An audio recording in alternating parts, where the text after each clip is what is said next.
Hello दोस्तों, इस video में हम बात करेंगे सीडीपी के सेक्शन में एक क्वेश्चन बार बार पूछा जाता है कि सेफेलोकॉडल एंड प्रॉक्सिमोडिस्टल क्या होता है। तो इसे हम देखेंगे ये किस सिद्धांत के अंतर्गत आते हैं। तो देखते हैं आगे किस सिद्धांत के अंतर्गत आते हैं। अवृद्धि व विकास का सिद्धांत, इसके अंतर्गत ये आते हैं। आगे पढ़ेंगे। बालकों में अवृद्धि व विकास विभिन्न प्रकार से होता है। अवृद्धि व विकास के कुछ मूल सिद्धांत हैं जिनके आधार पर बालक का विकास होता है। अवृद्धि व विकास के इन सिद्धांतों को अलग अलग मनोवैज्ञानिकों विभिन्न प्रकार से परिभाषित किया है। अवृद्धि व विकास के सिद्धांत निम्न प्रकार से हैं। सबसे पहला सिद्धांत कौन सा है? समान प्रतिमान का सिद्धांत। समान प्रतिमान के सिद्धांत के बारे में हरलॉक जी ने क्या कहा है? जो जीव जंतु जिस जाति वर्ग का होता है वह जीव जंतु अपनी ही जाति के अन्य जीव जंतुओं के समान अवृद्धि व विकास को प्राप्त करेगा। जैसे कि बिल्ली का बच्चा है तो वो बिल्ली की तरह ही उसकी अवृद्धि होगी, और शेर का बच्चा है तो शेर की तरह ही उसकी अवृद्धि होगी। ऐसे मनुष्य के बच्चा की मनुष्य की तरह अवृद्धि होगी, है ना। इसी में आता है दूसरा सिद्धांत, दिशा का सिद्धांत, जिसके अंतर्गत हमारे ये दोनों सिद्धांत आते हैं, सेफेलोकॉडल एंड प्रॉक्सिमोडिस्टल। सेफेलोकॉडल क्या कहता है? इस सिद्धांत के अनुसार, देखिए इसके हिंदी में कई एक नाम हैं। अगर इंग्लिश में आप याद कर लेंगे तो ज़्यादा बेटर रहेगा, क्योंकि इंग्लिश में एक ही नाम आपको याद करना पड़ेगा। हिंदी के कई नाम हैं, उनमें आप कंफ्यूज हो सकते हैं, है ना। तो आप इंग्लिश के ही वर्ड याद रखिए, सेफेलोकॉडल। इस सिद्धांत के अनुसार विकास की दिशा सिर से पैर की तरफ होती है। जैसे सबसे पहले सिर बनेगा, फिर मुख, फिर गर्दन, फिर धड़, फिर हाथ, फिर पैर। यानी कि जो विकास होगा वो सिर से पैर की तरफ होगा, है ना। हेड टू टो हमारा विकास होगा। और सेफेलोकॉडल को गर्भावस्था में 5 माह तक ही जोड़ा जाता है। आगे देखेंगे दूसरा, प्रॉक्सिमोडिस्टल। प्रॉक्सिमोडिस्टल क्या होता है? इसका विकास जो होता है वो हृदय से सिराओं की तरफ होता है, यानी कि सेंटर टू पेरीफेरी होता है।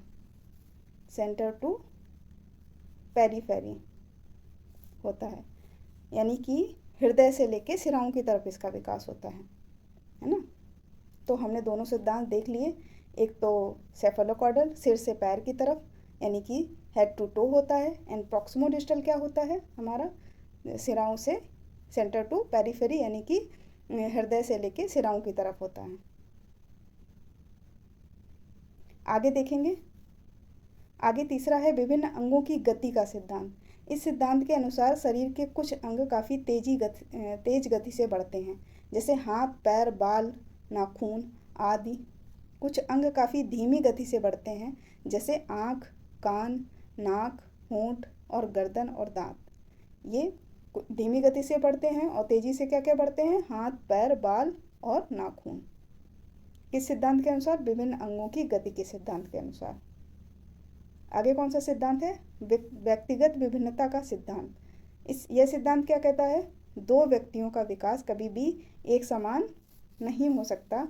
उसमें शारीरिक, मानसिक, संवेगात्मक आदि सभी पक्षों में अंतर पाया जाता है। बिल्कुल अंतर पाया जाएगा। दो व्यक्ति कभी भी एक समान विकास हो ही नहीं सकता। तो ये किस सिद्धांत के अनुसार? व्यक्तिगत विभिन्नता के सिद्धांत के अनुसार होता है। आगे देखेंगे निरंतरता का सिद्धांत।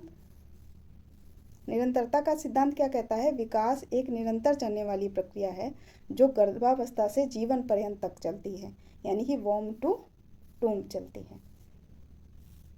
विकास कभी रुकता नहीं है, जो गर्भ से शुरू हो जाता है और मृत्यु तक चलता है हमारा।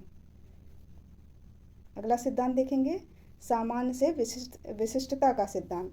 ये सिद्धांत क्या कहता है? ये सिद्धांत कहता है विकास की प्रक्रिया में बालक के द्वारा समान गतियों को संचालित किया जाता है, और यही सामान्य गतियाँ समय परिस्थिति के अनुसार विशिष्टता से बदल जाती हैं। तो ये हमारा क्या हो जाएगा? सामान्य से विशिष्टता का सिद्धांत। यानी कि बच्चा पहले सामान्य चीज़ें करता है, फिर इसके बाद में वो विशिष्ट चीज़ें भी करने लगता है। आगे देखेंगे सातवां सिद्धांत कौन सा है? वंशानुक्रम व वातावरण का सिद्धांत। ये सिद्धांत क्या कहता है? मानव विकास वंशानुक्रम व वातावरण की अंतःक्रियाओं का परिणाम है। जब भी क्वेश्चन में पूछा जाए इस टाइप का क्वेश्चन, तो उसमें हमेशा ही जो उसका आंसर होगा वो वंशानुक्रम और वातावरण दोनों होगा। आंख बंद करके आप आंसर लगा देंगे तो भी आपका आंसर सही हो जाएगा। मानव विकास वंशानुक्रम व वातावरण की अंतःक्रिया सिद्धांत का प्रतिपादक कौन है? स्किनर है। तो हमने देखा सेफेलोकॉर्डल एंड प्रॉक्सिमल डिस्टल किसको कहते हैं। आई होप आपको वीडियो पसंद आया होगा। अगर आपको वीडियो पसंद आया हो तो प्लीज़ लाइक करिए, शेयर करिए एंड सब्सक्राइब करिए। सब्सक्राइब ज़रूर करिए और बेल आइकन को प्रेस करना बिल्कुल मत भूलिए, जिससे आपको नोटिफिकेशन मिलते रहें। Thank you.